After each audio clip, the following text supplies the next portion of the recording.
All right. We'll continue to let folks in as they arrive, but let's get started in the interest of time. We're scheduled today to be here until 1:15. So welcome to, as I said, our very first Rise Up Calgary relaunch lunch. The purpose of these lunches is to bring folks together from the arts and entertainment industry, the hospitality industries, in order to look at new ways of doing things in these times that we find ourselves in. And it's an opportunity for us to talk about things that people have discovered that have worked thus far, things that are new opportunities, ways of collaborating. And we hope that out of this, you might be able to think about how you could do things within your organization or as individual artists and different ways to connect ideas and people together for collaboration moving ahead.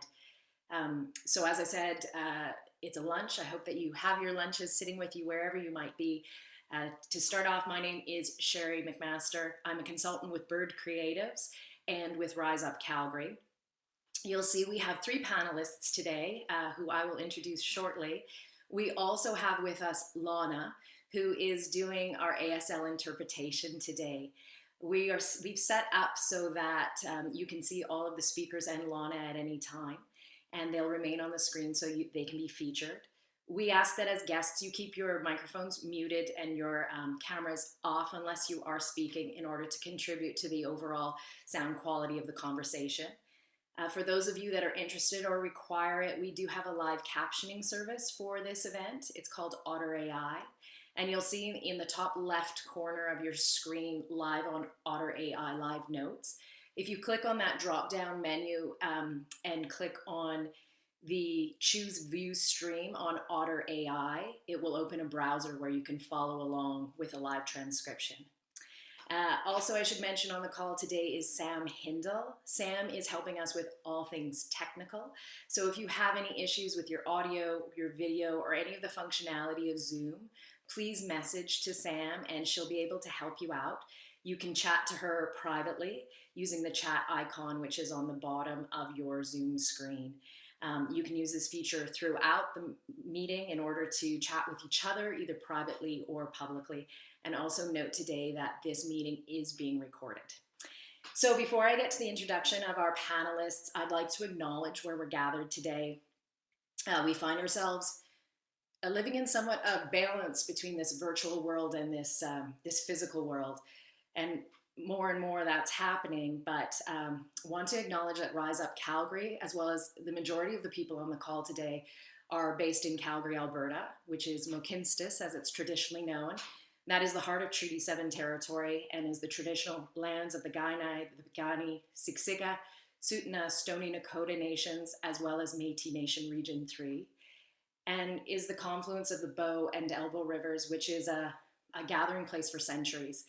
And people have come here for trade, for commerce, to gather in community, to share their cultures, their traditions, their teaching.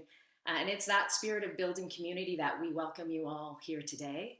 And we acknowledge those who have come before us, and we give thanks and gratitude to the land that we all share together. So, my great pleasure to introduce our speakers. They're a great selection of Calgarians that are involved in the arts and entertainment industry and have had some very successful recent projects. So first off is Paul Magnuson, who is the Chief Imagineer of Big Art. So Big Art's sole purpose is to create and promote big art, which is artworks of notorious scale.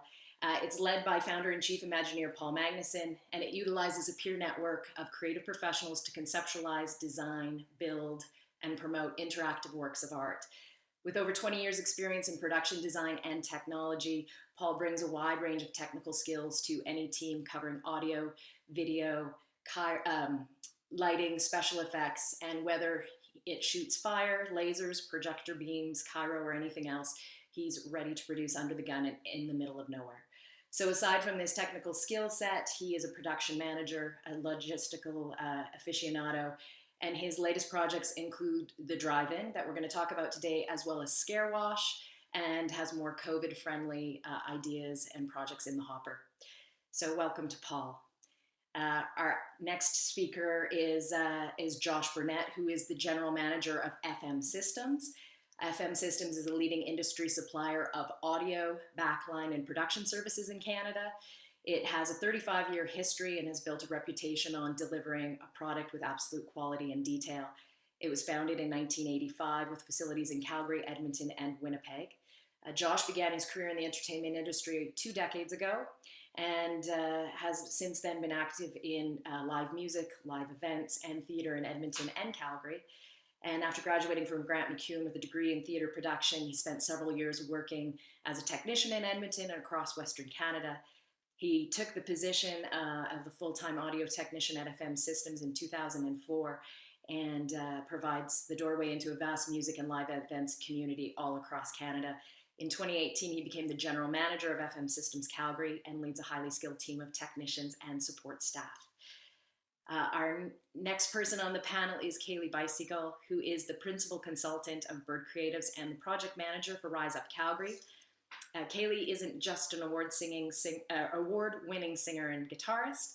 She is also instrumental in helping others make music, whether as an arts consultant, an industry strategist, or a festival director. She's based in Calgary and is the lead consultant for West Anthem, which is a program devoted to developing and implementing live music and business strategies to strengthen Alberta's music economy. She also works as the engagement consultant for Calgary Arts Development, managing the city's art strategy, living a creative life, and managing the sponsorship relations for those programs. And she leads a team of consultants at Bird Creatives working to support and amplify Alberta arts and creative communities and economies. So those are our wonderful speakers. Thank you to everybody for being here. So let's just jump into this conversation. We're going to talk a bit about the Big Art Drive-In and what that was, how that worked, and hopefully how people might be able to use this model of collaboration and ideas of drive-ins moving ahead. So I'm going to start off with Paul, because this was a bit of your brainchild. So Paul, what was the Big Art Drive-In, for those that might not know? And beyond that, where did this idea come from, and how did you get it off the ground? Okay, all big questions. Well, I can't take credit for the drive-in concept, but it was funny when developing my version of, I would talk to other production people who would brainstorm in private and say things like, I have an idea, but don't tell anybody. I want to do a drive-in. And I think I just want to take a minute to remind all of the collaborators in this room and in our industry that generally we've been influenced and inspired by something else, and we're just making a new version of it. And it's okay to acknowledge that. And that really irked me a few times when we were discussing this drive-in, was people were talking about how the drive-in is theirs and it's this brand new concept. It's not. It's just a way that we're going to apply a very old, cool, interesting idea to something we need today. So when COVID first hit, I think like a lot of people, I started my check-ins with friends, colleagues, peers, and it usually ended in a short creative session because that's the best way to get us out of slumps, is to talk about creative ideas. And through the course, I realized that we were missing a few things. One is the stage, obviously, as the stages started to shut in mid-March, very, very sad day, 13th, I think, 16th. Yeah. So as those stages started to shut, we needed performance space and stages. As our music venues closed, we needed a place to produce live music, events. And then eventually, as our social gathering spaces closed, and I mean that in an all-encompassing term, we needed a place to do all of that. So the easy answer came from a lot of colleagues in other countries doing something very similar. It was a drive-in. And what they were doing was using the drive-in format along with either a live stage or several live stages or a lot of other production elements that we would normally bring to the table, especially with a company like FM Systems or PK Sound, and then just deliver whatever content we wanted, which I think is the power of so many professionals in our industry here willing to work. So the drive-in, in a nutshell, is a drive-in entertainment venue. That's what it was built for. Whether it's movies or live music or live theater, it doesn't matter. The whole idea is we cannot gather in person in space. So why not in cars? It's not rocket science. And there was a lot of really talented producers doing that across the globe. This was just our version of. So I don't know if we can poll, but I think it would be interesting for me to find out who on this call actually attended the drive-in, if you don't mind me hijacking your poll, Sherry. I'm very curious because I know a lot of industry people were so busy trying to do their own thing that just like a normal year, you get caught up in your own events and your own projects that sometimes you don't get to see the other performances that you'd like. So yeah, I'd love to know. But the drive-in itself, in a nutshell, Elevator pitched is a drive-in entertainment venue. And then the creative that went into it came from me reaching out to my entire network and getting inference from as many people as I could to try and build a format that was all inclusive as it could be. I hope that answers those questions.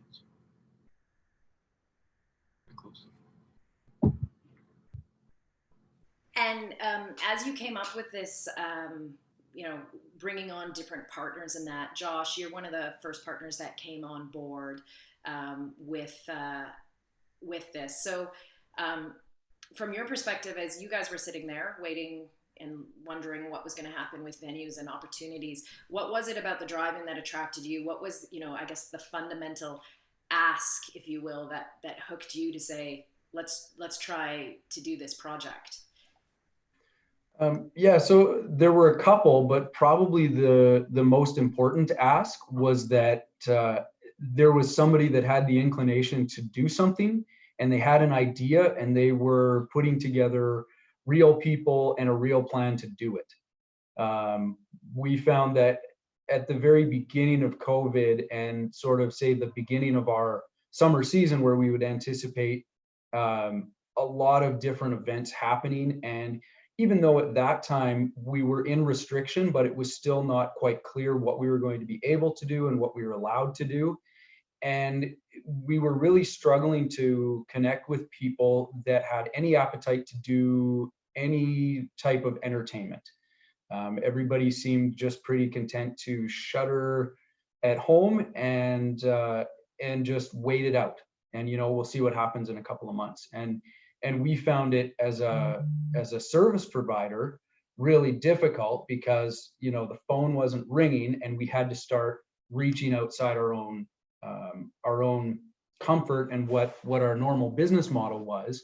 And so when Paul said, "Hey, I've got this idea, I want to collaborate with a joint venture," it was a little bit scary because it was something that we hadn't done before, and other joint ventures that we'd been approached with hadn't all panned out or hadn't all worked out in a way that was equitable. And so Paul had a really great plan. I like how you're sugarcoating this, Josh. I like how you're sugarcoating it like it was a really good, formal, put together pitch. And I want to jump in just to make sure everyone on the call knows. It's right.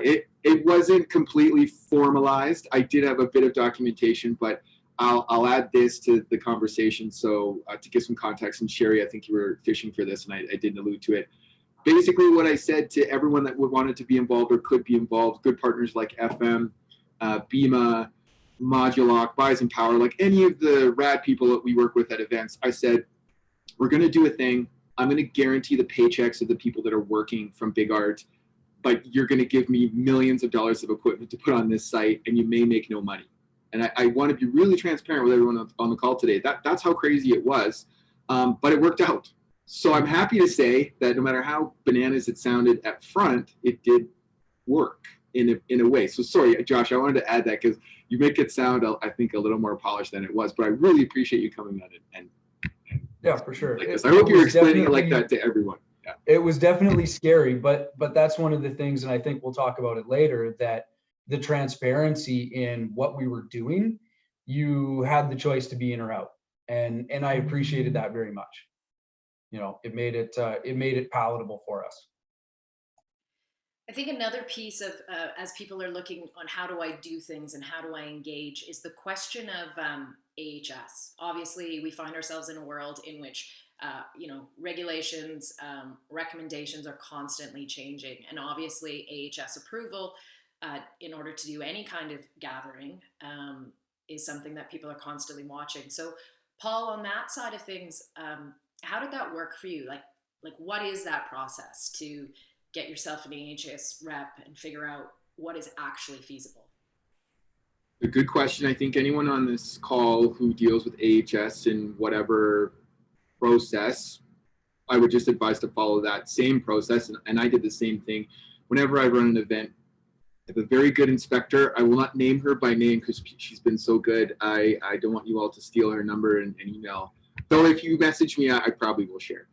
I think the thing that happened is the AHS was the team of inspectors were so caught up in just the day-to-day updates that kind of bogged them down, but they weren't inspecting. There were no live events. So the inspectors that normally work with were actually not busy on site, but they were busy in office. So I would reach out after guidelines were submitted. I would discuss the guidelines. I would discuss ideas I had for events, and we come up with alterations to the guidelines based on our inference. And what I really want to point out is I did talk to people in industry who told me they had a hard time dealing with AHS or other government agencies. I did not have that experience. The City of Calgary, AHS, and even the general province of Alberta, even the feds, like everyone was really great to deal with. They took my crazy calls and they listened. And the whole idea was to say, I hear these guidelines. Some of them aren't strong enough.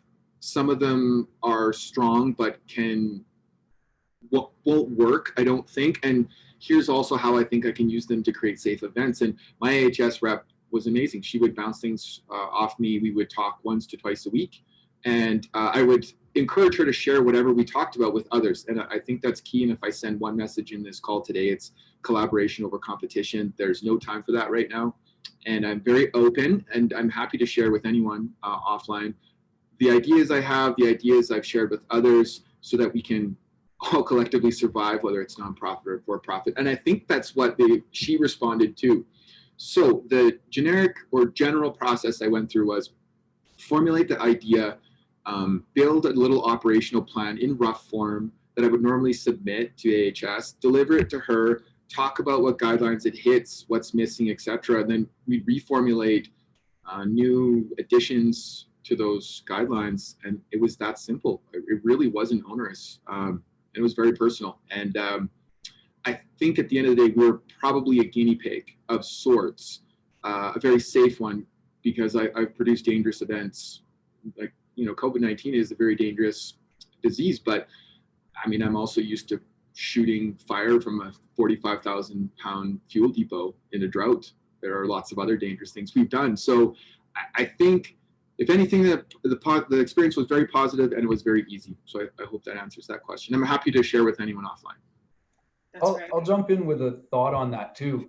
What I found, not specifically with this event, but working with other people on events in the sort of early stages, was a lot of event producers and people who were looking to see if it was even possible to do an event were going to AHS and saying, how do I do an event safely? And they were asking AHS to tell them what they needed to do to put on an event. They would say, hey, I want to put on a concert or a church service or a this or a that. How do I do it? And AHS would say, well, follow the guidelines, because AHS doesn't produce and put on events. And what we figured out is they were looking for us to come to them with a plan and say, we're going to do A, B, C, D. Here's how we think it's going to be safe. What do you think about that? And then they can go and they can say how this fits into the guidelines. And so I think you have to do a little bit more work, a little bit more initiative when you're having those first conversations with them. That's great advice. Thanks, Josh. Kaylee, did you want to jump in and share your thoughts on working in this kind of model, and then maybe we can get on to a little bit about the Big Art, or using the Big Art Drive-In for the Rise Up weekend live music concerts? Yeah, and I mean, my thoughts kind of go into that anyways. But I guess I'll just say what attracted to me about this system, and Paul and Josh have both already touched on it, is this idea of collaboration and shared risk, shared reward. Mm-hmm. So right now, what I keep saying to everyone I talk to is like, none of us are in a position to see like extreme growth from our own business, our own, personal dealings. Like, I think it's all about maintenance. And the one thing that I just always have in the back of my head is that I love our community. I love the artists that come out of here. I love the organizations, the musicians. We've got great things happening in Calgary. So the last thing I want to see out of the pandemic is all of my favorite places, performers, organizations, and all the things that really make Calgary such an amazing place to live have either moved elsewhere or gone into something else or had to shut down because we haven't figured out a way to just sustain or just survive. And so the thing that really appealed to me about what Josh and Paul were doing, and as Paul said, I'm going to ask to use millions of dollars worth of equipment, but I'm going to make sure everybody gets paid. And so that's what really attracted me to that idea. And just, having experience talking to, musicians and independent promoters and presenters and all of the wonderful festivals that, had to move to virtual programming this year, is that they're all interested in finding new ways of doing things and doing things in a safe way. But when you're one organization or you're one artist, it's really hard to have the resources to pivot that quickly and to be able to take on all that additional cost, especially when you're looking at reduced revenue sources, so attendance and ticket sales, et cetera, to be able to make those changes that would allow you to still function in our current state. And so it got me thinking about, kind of economies of scale and resource sharing, because if you can share those costs or those risks across multiple organizations, which we'll get into with Rise Up Weekend, does it make it more feasible? And there's so many different ways I think this idea of collaboration and shared risk, shared reward can be applied. And there's already models out there that have been doing things in a safe way.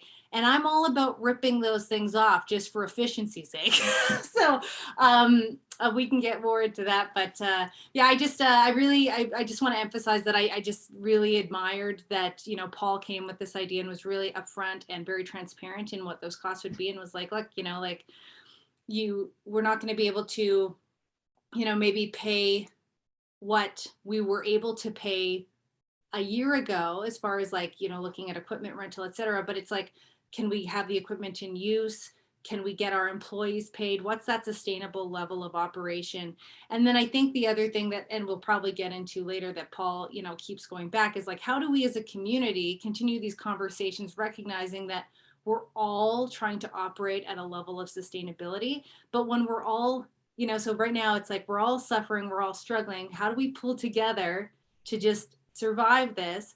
But then also on the other side of it, when we're ready to get back to, and I don't think will ever be exactly the way it was, this will fundamentally change some things, but then we're also recognizing that when we're all thriving, then, we can get back to those, I guess, the fee structures and levels of business that we were at before. So yeah, I just thought that was really admirable. And that's what really attracted me to, pursuing to work with these guys, because I think that is really key to how we're going to be able to move forward from this together. Yeah, and I feel like I've done a bad job explaining Sherry's story again. And to anyone on the call that didn't know, just as we've talked, the idea was we built a venue and any group could come and utilize the venue, from live theater to live music to live whatever. You could book the venue, and hopefully the economies of scale over 30, 60, 90 days would make the venue affordable for those groups. And in cases of looking for civic funding or grant funding, we'd be able to pay out the venue and use it as a fundraiser. And so kudos to Kaylee, you and the rest of the Rise Up team for finding a way to do that as well, when a lot of our organizations are crippled. So again, it became a community stage that really could have been utilized by anyone. What we found, though, is we were a little early to the punch, and I had to fill it with movies, which was fine. But we were a little early for a lot of organizations who were already struggling to get to a virtual space with live stream, and not, let alone find out how they could produce on an outdoor live stage. But anyway, straying from your AHS comments, just to keep unraveling the model that is the drive-in. And I share this with other colleagues in other cities. And again, I can answer your questions over private chat or through email. But anyways, to add to that, yes, thank you for both of you starting to actually put in the information that people might be looking for about the model. Thanks, Paul.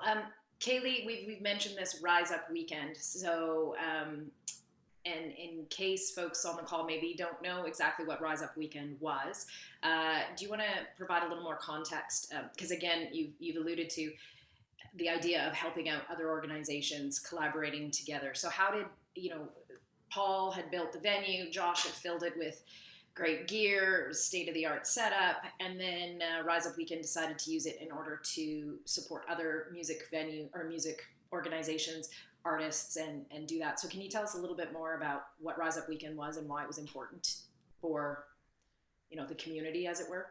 Yeah, and I think, as with all of these things, we're trying things out to see what works, what doesn't. And obviously, like, we're not at a perfect model yet, but I think we had some really key learnings from that weekend that can be applied to, next season or this winter.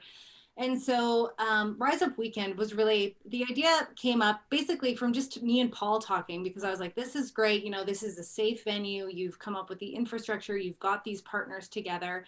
And my whole thing from my background, working with Calgary Arts Development and West Anthem is all about, original arts, local arts programming. How do we support the artists that are here to, continue to be a great creative place where people want to live and build their businesses and build their lives. And so, and knowing the struggles that, these independent organizations and festivals were having, Paul and I were discussing, like, what would it take to be able to get, local presenters up here who can provide, unique and original programming so that we're still showcasing, the artists that call Calgary home and those organizations that call Calgary home that are, as our Patty Pond CEO, as soon as COVID hit, it was like, the curtains closed, and then for a lot of those organizations, they're going to be the last to be able to reopen. And so we were just talking about what would it take, and really came down to this concept that the amount it takes to put on those shows and the production value that went into the Big Art Drive-In is so exponential for one small organization to take on. And so the idea came from, well, if we have, a shared investment and this idea of shared risk, shared reward, if we can cover the costs or the investment to be able to book the stage out for 3 days, does it start to become more affordable or more doable for these smaller organizations that then can program an hour of entertainment throughout the weekend? And so rather than booking out the whole stage or venue to one organization for one night, where the cost is exponentially greater for one day than it is for over 3 days, can we share like time slots on the same day and over the weekend that makes it more affordable and doable to do? And so that's really where it came from. And so it was also an opportunity to then be able to say, hey, I know Calgarians have been missing all of their favorite arts programming. I mean, people have been so amazing and creative with how they've continued to program and keep Calgarians entertained throughout the pandemic. So lots of high quality online content, etc. But there is something about going to a show and going to see something live and in person. And so we thought, this is a good opportunity to just kind of test this theory as, would it work as far as a model to be able to program multiple presenters or festivals over the weekend and connect Calgarians to those organizations and festivals that they missed over the summer and throughout the winter season that had to, shut down because of COVID, and allow them to, interact in a more personal and in-person way. And so that's really what the idea was to see how that would work. And as we say with everything, it's about collaboration. It's about cross promotion. So one of the concepts behind the Rise Up Weekend was if you get a slot, then you have to cross promote. This isn't about one organization selling out their one show. It's about how do we come together to promote all of the amazing programming and great work that we're all doing so that we can all benefit. And so that was the another really key ingredient for why I think, Rise Up Weekend was a really successful experiment in that way, to show that we can come together and collaborate in a way that makes sense and could potentially benefit all of these different organizations. Right. Um, and just to expand on that a little bit, we were able to do 3 days of programming, as Kaylee said, 6 different arts organizations, festival-based organizations, then program those stages with 12 different bands over the 3 days. So it gave a great opportunity for a wide variety of artists too. A lot of different genres and communities were hit with that to come and perform and get live music back to audiences in a different way. With that, Josh, I think when we started with this, we sort of thought, let's bring a couple bands on stage. And it ended up morphing into something much larger than that, with some of the with larger groups and bands, and it worked great. But it definitely did pull some new ideas into what does it take that people might not necessarily think about. Multiple sets of gear, timing, and all that. Can you elaborate a little bit more on things that you learned on trying to do something like this in a COVID world? Yeah, absolutely. I think two of the big things that we learned are time and planning, which is remarkable because in our industry, typically we don't have a lot of either. And typically when you need those things, it costs a lot of money. So we were trying to do it with a minimal cost and a minimal amount of time. And I think we had 10 days to plan it. So there were definitely some new challenges that we've never had to face before. How do you keep artists and technicians and entourages all separate, adhering to all the guidelines? And part of it was, at the time, we were making up some of our own guidelines for how we wanted to run things, because the AHS guidelines didn't include what we were trying to do. And so we were actually creating our own safety policy, if you will, about how people were allowed to interact, where they were able to go, how we were cleaning and how we were sanitizing things, all things that are not normally part of the scope of putting on a music festival. So I think, and in our debrief afterwards, one of the big things that came out is that we needed to plan extra time for everybody, extra time for people to come in and out of the site, on and off the stage. The setups on the stage and off the stage took more time because we were limiting the amount of people that were allowed to be on stage at any given time. We were separating artists from other artists, so we had separate holding areas. They weren't allowed to join each other on the stage. So all of that led to things taking a little bit longer than we would normally do. And the second part of it, and you mentioned it a little bit, is the equipment that they're using. We have artists that are singing into microphones, they're touching instruments, they're singing, which at this point is called a high-risk activity. So we're trying to create a safe environment for all of those artists, which means a lot of what we did was doubled. So where you would have one set of shared equipment that multiple bands could use throughout the day, everybody shares and saves some cost and some time, we weren't able to do that because we didn't want people touching things that other people had used. And where they were, we had to completely sanitize the entire area and all of the surfaces that they touched. So again, back to the time, but realizing that in a time of low resources, it actually took more resources, both physically and talent and personnel wise, than a normal music festival would. So it was a really tough thing to balance. And Josh, if I can jump in there, sorry, I want to hear too. What I watched from afar, because you and your team were beautifully and professionally handling the stage swaps, was that some people, and it's fair to say this, were not eager to comply with general AHS guidelines, even a mask on site, which was really odd for me.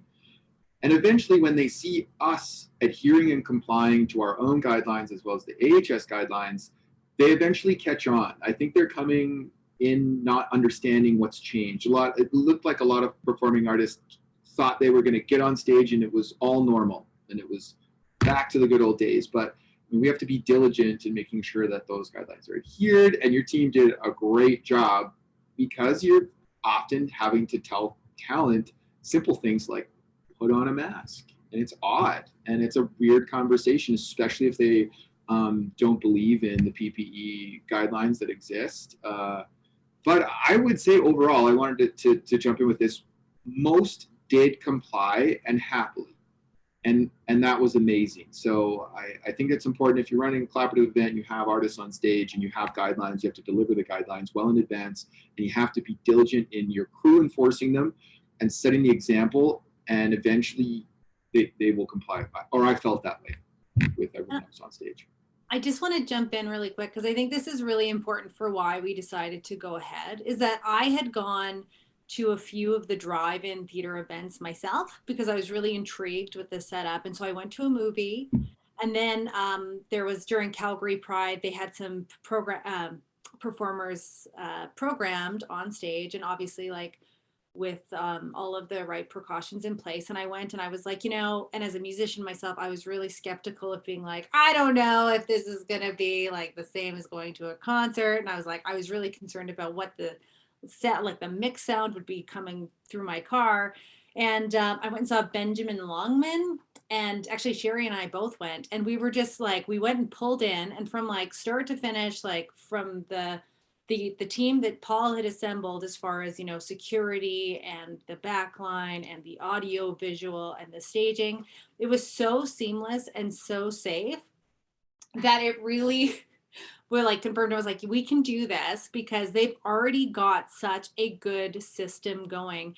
And that it was like, for the extra work it took to like figure out, what would the turnaround be. And Josh, that mostly landed on your team. But as like the one who was signing off on, as far as like liability and what that looked like, it was just their professionalism and the safety was just always the number one priority, and it was always enforced and always done just to the nines. That it really gave me confidence in being able to put on live music in this really strange time. And that's the one thing that I just want to emphasize, is that there are people who are doing things in really interesting, safe ways, and that we don't need to reinvent the wheel every time. It's like, how do we work together to share ideas? How do we create, and even looking into the winter months, like I think about this all the time, is like, there are some really great venues that are happening, like the hotels live stuff that Rob Cernowski is doing with Livestar, that he's really worked to perfect this really great model of being able to bring people together in a safe way to enjoy some of this programming that we love. And so I just like, and this is just, I guess, a shout out, like same, like Paul's been saying, like reach out to me. This is the first conversation of many that we want to have. And if you're doing things or you've got ideas, like we want to know, because I think if we can pull together these shared resources and these shared best practices and guidelines for being able to navigate this weird world we're in, whether it's AHS guidelines or it's, how to disinfect a stage and flip it properly in the amount of time that allows you to put on multiple performers, Josh is your guy. So I think that's just one thing that I just wanted to put out there. But yeah, you guys ran such a seamless show that it really made it easy for our team and to come in, and the fact that you were able to share that knowledge and apply that knowledge, and we didn't have to navigate all of that on our own. It really made it an easy yes to say, like, yeah, okay, we've got a short amount of time, but let's see if we can do this. Well, and to your point, and to Josh's delivery, I talk about our karaoke nights. That is the thing where everyone in Calgary was like, we can't have karaoke, oh my God, because people love karaoke. I don't know, it's a thing. People karaoke. Maybe you in this group karaoke. I don't know. I don't mean to offend. But what we found is some of the movies that were sing along, we could add this karaoke feature because we were trying to make immersive experiences if we couldn't have theater. So when I went first to AHS, the idea was like, no, you're crazy. There's no way. And I said, okay, I get that, but here's how we'll do it. And we came up with that same operational plan, and I'm happy to share, which to Josh's point was incredibly onerous. So it was a fresh, clean, sanitized mic for everybody. We sanitized the railing on the way up and down on the stage with the stage manager. We took spike tape and we're making circles 2 and 3 meters from our host. Like we went the extra distance to make something normal happen. And I think that's what we have to be prepared for. And it's okay. We can do it safe. It's just new. And I bring that up as an example of all the styles of performances we had and the way that we amended our guidelines and flexed to that. So I'm happy to share with anyone over email or text or phone or message if you have an idea and are looking for suggestions for AHS guideline adherence. Yeah, I mean, I think what I'm hearing from you guys is, obviously learnings, obviously ways to tweak it, but it worked. It worked. So for people on the call that are thinking like, I might like to do something like this. What do I need to do? I mean, obviously there's lots and lots of moving parts, but from each of you, do you have a little elevator pitch to say, these are the things that you must think about, and these are the people you should bring into your circle? Do you have any advice on that? Because I think part of the idea is how could people replicate this in different scalable positions? Do you guys see that as a possibility? What's your main key point of what people should think about if they're like, I kind of want to try something like this? Go to Josh.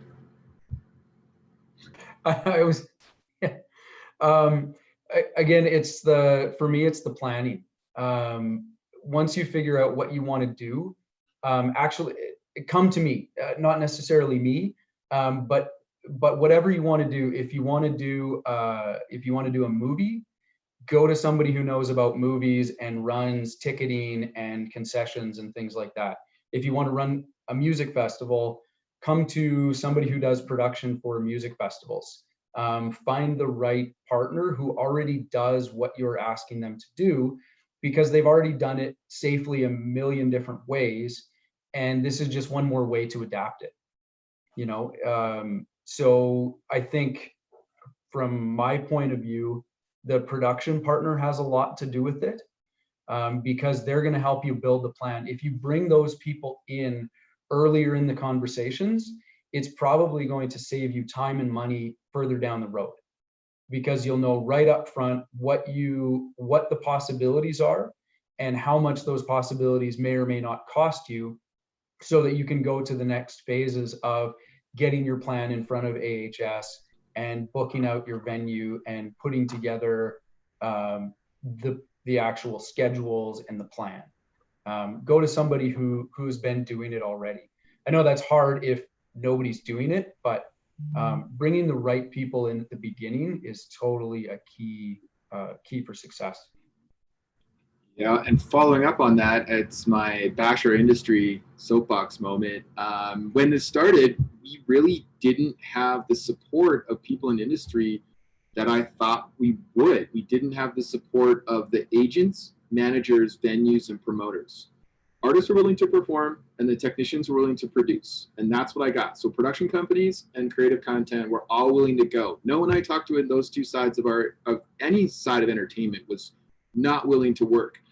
But this middle ground we lost. And so Josh can attest, I'm no promoter, but we became a promoter. And it was hard. And we learned a lot of lessons. And I'm not an agent or a manager, but we had to do that. And Kaylee and Sherry and your team also almost had to act as that, along with the groups that we brought to Rise Up. And even Josh yourself in dealing with other artists that were coming to the stage in Production Advance. There was a lot more that we were having to do directly with the artists. So following that, I agree with Josh, find the pros that make it in a normal year and partner with them. But I think if I'm giving any advice on building a model of what you're considering, I found that you need at least a short form, semi-formal version of some LOI or MOU. You need some way to explain to someone in simple economic and maybe logistics terms what you're planning. I think transparency is super important. And if you don't know, just say you don't know. And I bring this to the group because it wasn't perfect when I evolved this model.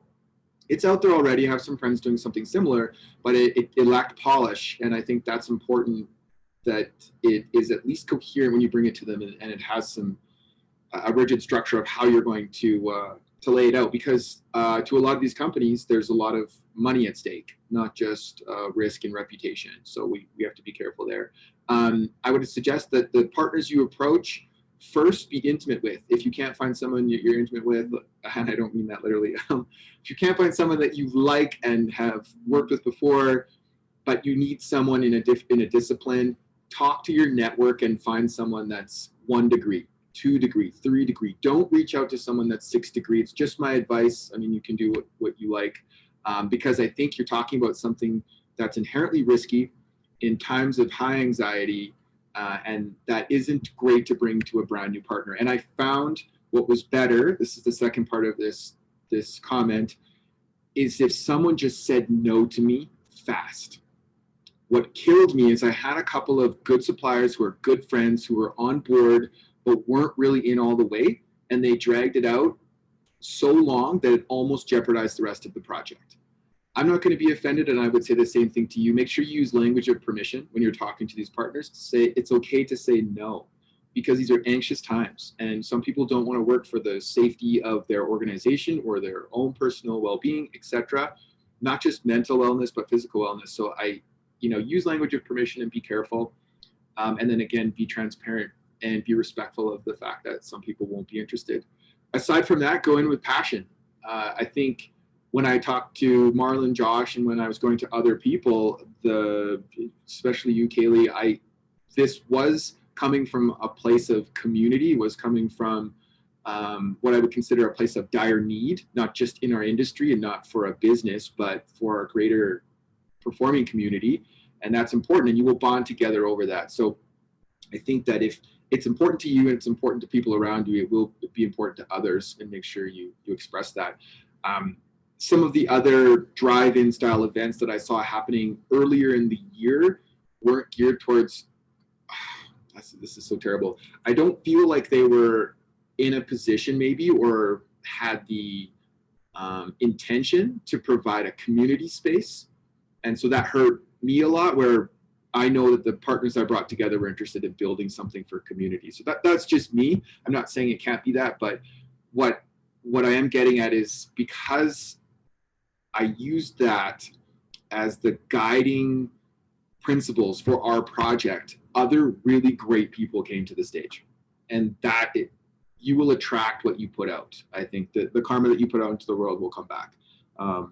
And so to that, I will also add that if you are building something that's in your industry to be COVID friendly, definitely come and ask those who have.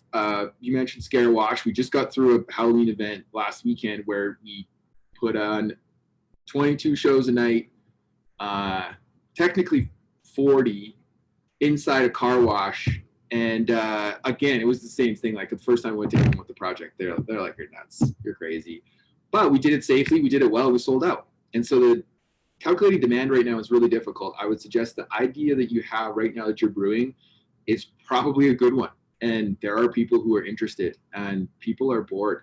So with that, I'm incredibly excited to see not just the ideas that come from this panel and the people involved, but others that are in our community. And so again, thanks Kaylee and Sherry for pushing and getting the conversation started. And I will just add very quickly, because it's really just building off what Paul and Josh have just said, and then we'll go into a Q&A. But I just think that we need to we need to give everyone a little bit of slack during these times, and also hold each other, up and accountable after COVID. And so it goes back to conversations that we've had before, but it's about recognizing what is the sustainable level of business for my business, what is the sustainable survivable level of business for Paul's business, what is the sustainable and survivable level of business for Josh, so that if we're coming together to collaborate, knowing that we are going to have less attendance, that there is going to be some greater expenses because of sanitization needs, because of production needs, how do we do this together so that we can keep the folks we work with employed? How do we how do we keep these presenters, these artists working right now so that by the time we can come out of the pandemic, we are potentially in a position to be thriving again. So recognizing that, yes, I'm taking a haircut now. Paul might be taking a haircut now. Josh might be taking a haircut now. But then when we're all out of the other side of this, No hair left. yeah, well, haha. But we've all recognized that we have done this as a favor to each other to be able to survive this together. That when we're coming out of the other end, we're not necessarily asking each other to take those same hits at that time. If we are able to pay people at the or pay for that, you know, equipment rental, or, you know, so that our businesses continue to grow and thrive in our community, so that they stay here and that those people stay here. And so that's just the other thing that I would just add, is that this is about sustainability right now. It's not necessarily about growth, but it's about keeping our people working, and it's about keeping our community, you know, in a, you know, in a sustainable state in this very strange time. Thanks, Kaylee. We're going to open it up here for the last few minutes. If anyone has any questions they'd like to throw out to the panel, any ideas, questions, comments, there is a raise hand function built into Zoom. So on the bottom of your screen, if you click on the participants tab, it will bring up the opportunity to raise your hand. The other thing that you can do is just turn on your mic and holler out. Lana is just a reminder that Lana is doing ASL interpretation for this. So if you could just give a second to identify yourself and then ask your questions. If you don't want to do a shout out, come on camera and or your voice, throw it into the chat. And Sam and I will be looking at the chat and seeing if there's anything there. So first one's come up actually in the chat, which is great. Ashley is asking to the team, how did you keep everyone in their cars? I was just answering that through the chat. Sorry. I can answer. Do you want me to answer it through the chat, or should we talk it out? Let's talk it out. Sure. Very simple. I'll try and keep this quick so we can get through as many questions as we possibly can.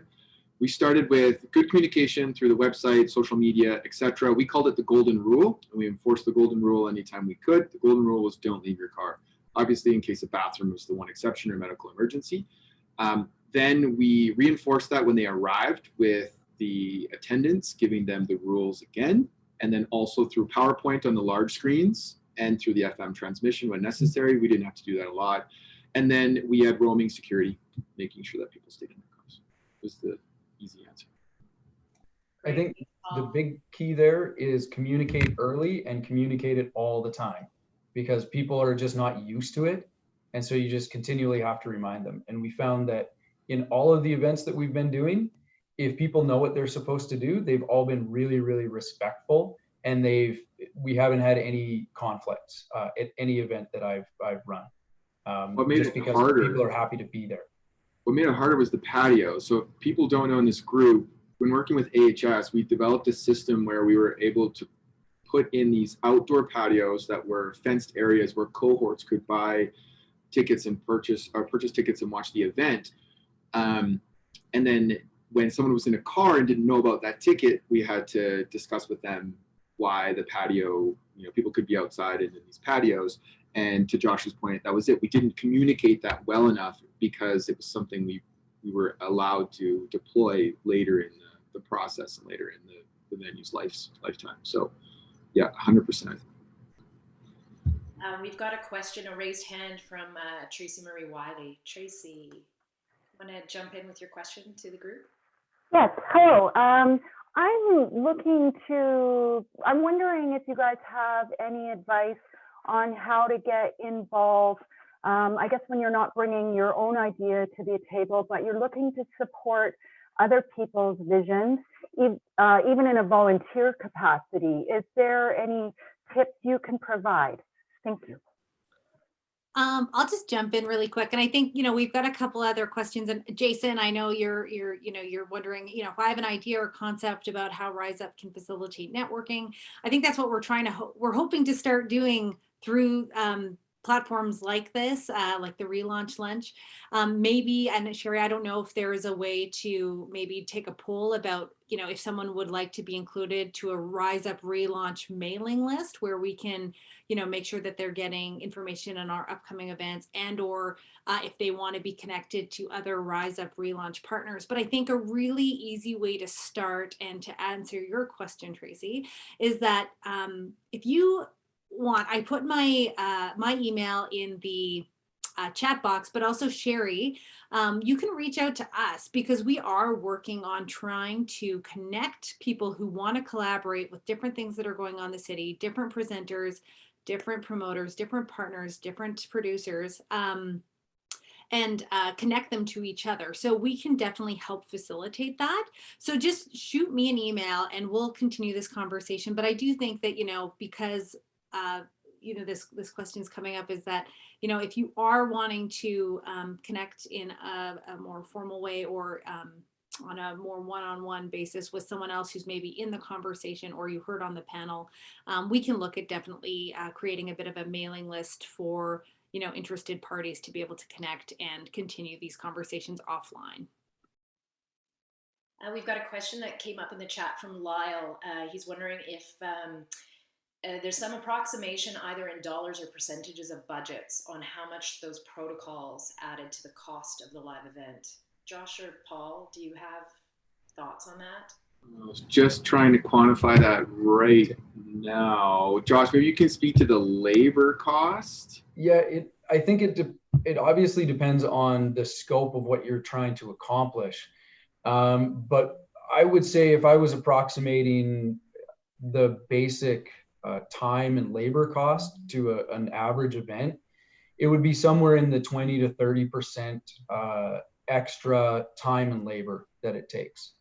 I think we had on the Rise Up weekend, we had at least one additional staff member that was on our team, that their sole responsibility was just sanitizing and moving things to and from our quarantined area, basically. So it was, I think we would have been, 30% more there. Yeah, and you definitely, like, in addition to all the extra equipment and, being able to turn that all over, like, there was definitely, I know that, as we were saying before, we all took a bit of a haircut, so you were very generous with your in-kind, contributions to the event as well. So there's all of that too, because basically you probably had to supply like 3 times the equipment or backline than you normally would have to. Yeah. I mean, it would, if you were paying full price for everything, you would double your production cost easily. If you were trying to do something like what we did with the multiple artists, multiple bands, where you're in a situation where you're running a single event, the protocols actually don't add a lot of cost from a production standpoint. I think the cost, and Paul, you can probably speak more to this, would be on the patron safety. So signage, the personnel who are actually policing things, having PPE and sanitizers and things like that available on site. The physical materials probably aren't the expensive part, it's the people that are expensive. This is why I say to speak to the labor. So I was just looking at numbers. Over the course of roughly 60 days at the drive-in, we spent, without the exact numbers, probably $7,000 to $8,000 in PPE and a few services around PPE. And the janitorial labor, I won't give numbers because the team came on at a really great rate. I'd say if you're paying market value, we were probably in a $20,000 range for 60 days. And I share this in confidence with the group, but it can add a significant cost. And that was to keep 3 janitorial crew cleaning the bathrooms regularly and monitoring the use of those bathrooms according to our operational plan. And I'm not trying to scare anyone, but I do want to, plant the gravity of how it impacts your budget.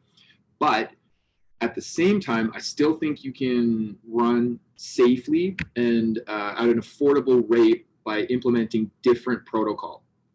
Like for example, if you limit back a house to almost nobody and green rooms in their vehicles, bring your own PPE to a certain extent. There's lots of ways to make sure that you're not crushing yourself with the cost and still being safe. And I can address individual questions for individual events over email. And I think that goes to, communicating expectations of everyone you're partnering with. So from the production side to the presenting side to the artist side, is that we all have to recognize that things are not the same. Budgets are looking differently. Obviously, I am a proponent that people get paid for the work that they do, especially artists. But we all have to, as an artist myself who has toured with some really big names, I have been in some really nice green rooms with some really nice perks. And that expectation, just even for safety wise, for handling of food, beverage, all of that kind of stuff, I think we were really good about communicating why it wasn't going to be the way people have been used to being, accommodated in the past, and really giving good reasons for that to manage that expectation so that, yeah, like really from every aspect of the production, people have to realize that things are just going to look different. And yeah, the budgets from a revenue and a expense side, they look very different. And so how we can manage and as I say, sustain and balance that budget, that's really important. But everyone has to be willing to work together to be able to make sure we can all, carry on in some Well, way, shape, at or some form. other lunch, we'll use the drag race drive-in as an example, a case study. I probably had 7 or 8 heart attacks during that whole weekend, just with people following protocol and a whole tour of Canadian artists trying to keep them all quarantined, and it was brutal and very stressful. But when we got through it, it makes you feel confident you can do it again, and the protocols work. Thanks, guys. I'm just looking here. Any other questions? Anybody want to jump in? I don't see any raised hands. I don't think we've missed anything in the chat, but if anybody else has, I know Sam has put up here the contact emails for everybody that is on the panel who have all been very open to chatting. We'll take this this idea from Jason here about how can we facilitate more networking and look at, Kaylee said, if you've wanted to get onto a collaboration list, if you will, to let us know. And coming out of this, as we've mentioned, this is our first lunch and we're looking at new ways to engage and get people going. So for sure, that's something we'll take away and build out some lists and more opportunities. Sherry, my question to the group here is, and people can just throw it in the chat, how many people in the group that are listening actually have an event that they're planning? And for me, that's important because I like events. I like to go to things. If you're doing something interesting, tell us about it. We're missing it. We're a family that would go to a live event 1 to 2 times a week, and we don't have that anymore. And I see Curtis Wilkinson joined the call. Hello, Curtis. Curtis is the TD at Drive-In and at Scarewash. So if you want to know about all the technical things that hurt outside of Josh's experience, Curtis is also a good resource. I'm just putting up a poll that you can answer here that comes up on your screen about does this kind of collaborative project interest you?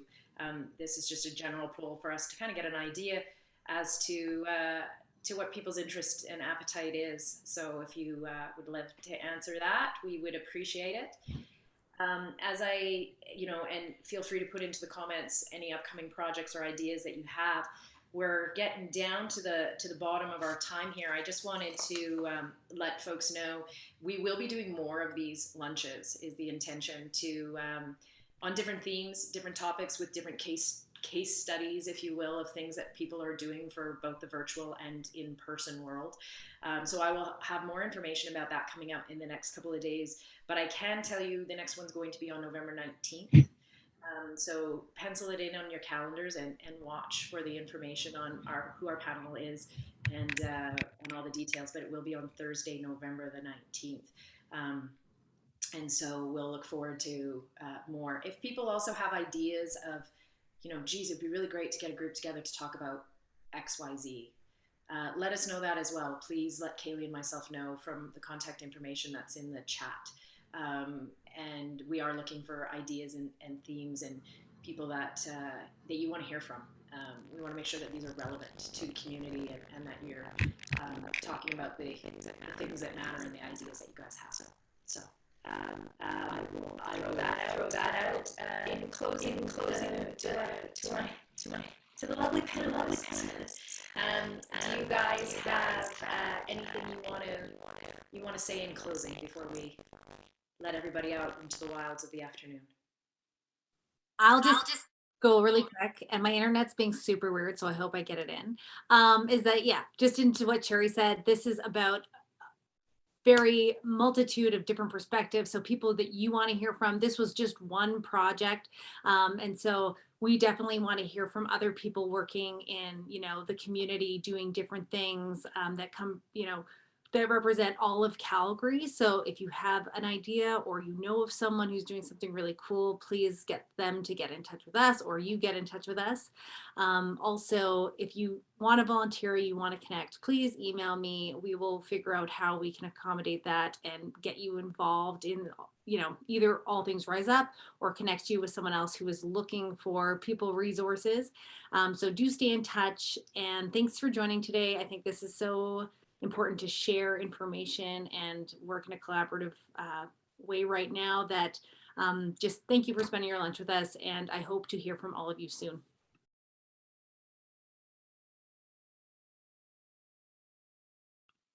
Josh, Paul? Sure. Go ahead, Paul. No, you're up. I've talked a lot already. I'm talked out. I would just say as closing thoughts, now is a time to find unlikely partnerships and look for things that you would not ordinarily be looking to do with people you would not normally collaborate with. Putting the first degree sort of relationships aside, I think now is a time to look for other things. Our community is vast, and it encompasses a lot of people that you may not come into contact with every day. And it's a time to maybe step outside our comfort zone and try some new things. And my thing is always ask the question, because if you don't ask the question, you'll never know the answer, and you'll never know what the possibilities might be. And the worst that can happen is somebody will say no. But ask the question, and you'll be surprised at what you might get back. Well, and then you have an opportunity to create a really good relationship. So even since, like Paul and I are still chatting, Josh and I have gotten to work on another project since. And so, yeah, I think it's important to reach out to willing partners, and you might be surprised with the professional relationships that come out of that and your potential to work together moving forward. For sure. Yeah, and I'll echo all of that. Keep making. Everybody in this group, Calgary and Alberta and the rest of Canada, needs you to keep contributing to our cultural growth and development, and just keep making. And if you hear no, echoing Josh's comment, that's okay. If you're passionate about something, move on. I went to 11 car washes before I got one to say yes to my crazy idea. And it was awesome. And he was awesome. So I feel like all the karma I put out came back to that. And eventually you will land on a good partner, a good set of partners to do something interesting. So I'm looking forward to seeing all of the things on your Facebook feeds or Instagram or whatever you use, so I can go to things again. Just keep making things, please. We need more things. And I will I have to say one thing, is because there is data and evidence that shows how important music, culture, and the arts is to our economy if we want to look at diversification and resiliency. And so we need everyone to be there at the end of this so that we can continue to grow and prosper. So yeah, as Paul said, keep doing what you're doing. We need you, and we're here to help try and make it possible for you to carry on so that we're all on the other side of this pandemic together. Thanks, everybody. I want to say a great big thank you to Paul, to Josh, to Kaylee, and to Lana, who's been interpreting today. Thanks for making time in your lunch hour. And we'll look forward to the next conversation on November 19th, subsequent ones beyond there. Get in touch with us with any feedback, questions, comments, and thank you for doing the work that you do, getting artists and arts workers back to work, on work, and creating meaningful arts and entertainment experiences in Calgary.